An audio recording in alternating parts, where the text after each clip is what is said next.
دوستان خیلی خوشم این ویدیو هیچی دیگه نمونده به جشنواره، نزدیکیم به جشنواره. خب پس با لایک و ساب کردن و کامنت گذاشتن خودتونو به من اعلام کنید که چه کسایی هستن. تا الان یه 2 نفری شرکت کردن، فعلا اون 2 نفر الان دارن مسابقه میدن و من چند دقیقه دیگه لایوش هم میذارم که برای لایوش گذاشتن باید تعداد آدم زیاد باشه دیگه تقریبا.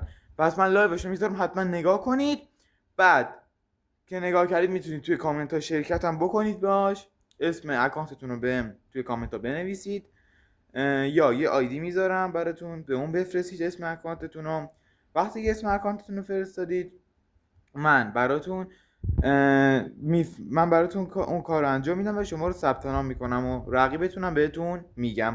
خب وقتی که رقیبتون رو گفتم چی میشه؟ خب ببینید جشنواره یه جوریه که وقتی ادامه هی پیدا میکنه شما باید به یه جایزه برسید. جایزتون چیه؟ جایزتون یه اکانت 4 لجند است که یکیش اسویدی لجند، اونه که M13 لجند، M4 لجند و LK24 لجند و همین دیگه 4 تا گفتم. اینا رو داره و اپیک های خیلی خوشگلی هم داره، 2-3 تا هم بتل پس داره.